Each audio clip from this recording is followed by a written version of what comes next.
Good morning, everyone. We are going to start a new chapter. The name of the chapter is Structure of an Atom. When we talk about the structure of atom, then we talk about some of the initial structures of the atom, in which Dalton says that atoms are the smallest undivisible particle for any of the matter. According to him, atom was a spherical system which neither can be created nor can be destroyed. But after the discovery of electron, proton and neutron, the fundamental particles, we find that atom is made up of electron, proton and neutron, so it can be broken in the form of the same, that is the fundamental particles. And so it cannot be said that the atom is undivisible, and in this way the model was discarded. After the Dalton, some other people also tried to give their atomic structure, for example the oil droplet model as well as the Thomson model, which you have already studied in your lower classes, the class 9th, where you have studied that according to Thomson, atom is just like a watermelon. What is the structure of watermelon? A spherical system having reddish pulp and embedded seeds within it. Thomson said that the atom is just like the watermelon. The reddish pulp suggests about the positively charged sphere, and the embedded electrons are just like those of the embedded seeds, and this is the structure of an atom. This model was capable to explain about the neutrality of the system, but that was not capable to explain about any of the other property of the system like valency, electropositivity, electronegativity and reactivity as well. And after the failure of the Thomson's atomic model, the new model came, and that was given by Mr. Rutherford. Rutherford first conducted an experiment, the experiment which is called the golden foil experiment. According to the experiment, when he passed the alpha particles through a golden foil, he find that almost all the alpha particles were crossing the golden foil without any interruption. That was suggesting that the atom is almost vacant. There is nothing in the way of those of the alpha particles, so they were remain uninterrupted. But at a definite point, he find that all the alpha particles were just striking on a point and returning back, which suggests that at that specific point there was a heavy mass which have positive charge. Why positive charge? Because when the alpha particle were passing from that point, he find that there was a heavy deviation, away deviation from that point, and that was suggesting that the alpha particle and that specific point, that is the nucleus, have identical nature of charge. And if they have the identical nature of charge, then as alpha particles are positively charged, so those of the particles, that is the nucleus, are also positively charged. So in this way, Rutherford gave their own model. He said that there is a nucleus in the center and electron rotates around it in a spherical path, and whatever the force is needed for their circular rotation, that is called the centripetal force, that is provided by the attraction in between electron and proton. The model is also known as solar model, that is just similar to that of the solar system. There is a sun in the center and planets rotates around it. Similarly, there is a nucleus in the center and electron rotates around it. But the model was discarded because, as the Maxwell says, that the charged particles, when moves with the accelerated motion, they emits radiation. As electron is a charged particle moving in a circular path under centripetal force and centripetal acceleration, that means a charged particle is moving under accelerated motion. Then according to Maxwell, that electron will also emit some radiation, that will also emit some energy. And if electron will emit energy, what will happen? The radius in which they are moving, that will decrease down, and finally the electron will collapse with the nucleus, just like this one.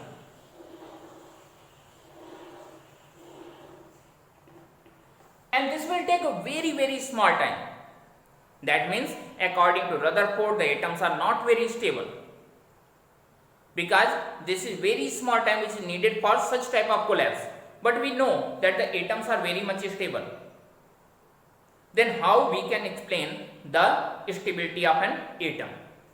When you will see this year's syllabus, you will find that whatever the topics I have taught, that's not in your syllabus.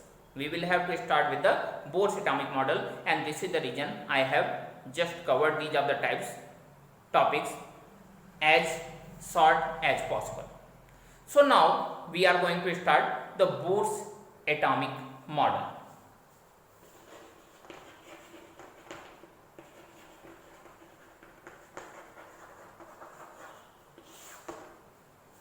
After the Rutherford's experiment, it was clear that there is a nucleus within each and every atom.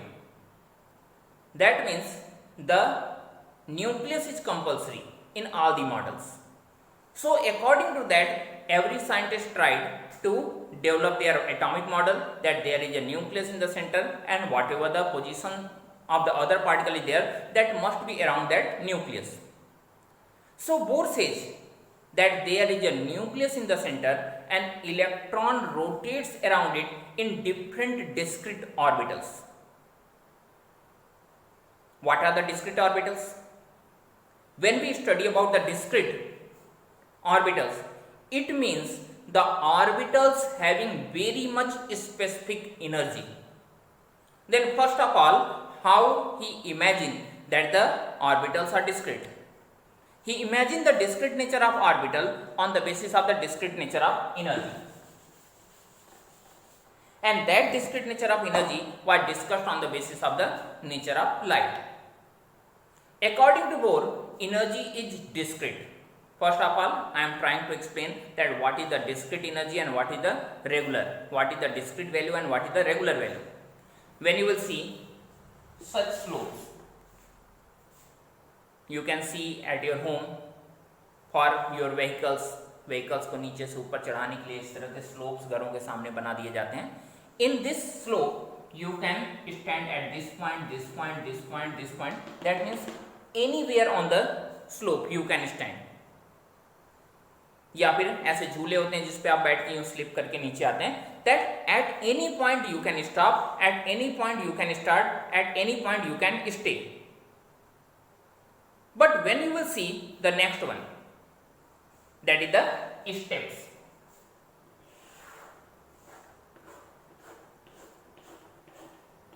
आप सबके घरों में सीढ़ियां लगी होंगी. This is just the similar to that one. When you will start climbing, you can stand either here or here. There's no position in between these two.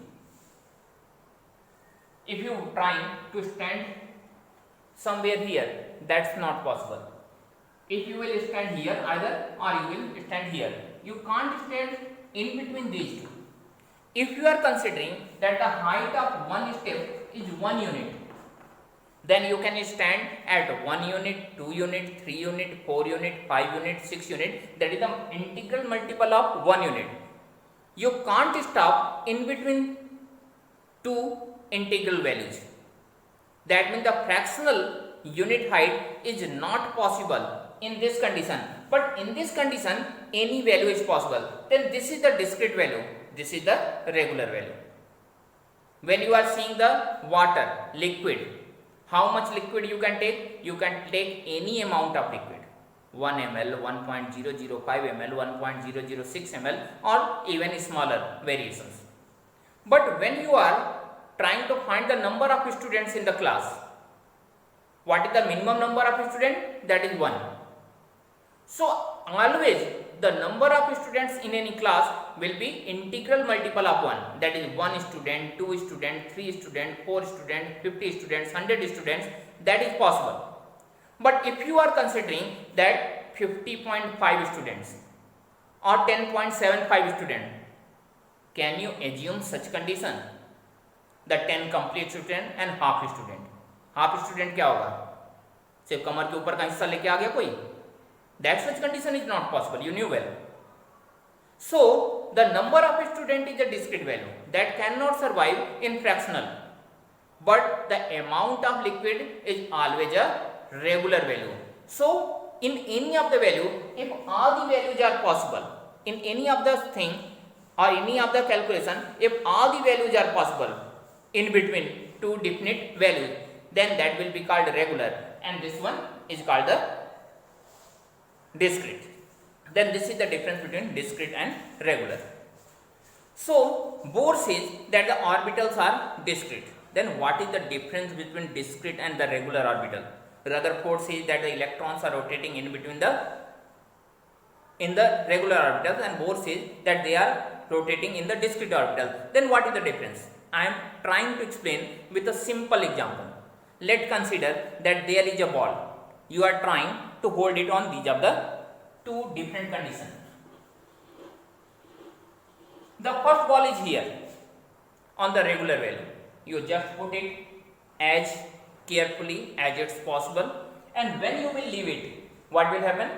The roll of the ball will take place, and that will come down on the earth. But when you will put any of the balls somewhere here properly, you can say that the ball is not rolling, that is not coming down without any effort, because that is a discrete value of energy. And if that is rolling, that will come at least this much height. Whatever we have considered is the 1 unit of height. Then at least 1 unit of height will be changed in this condition. So this is the regular energy. Bohr says because of the discrete energy, the electrons are not capable to lose their energy.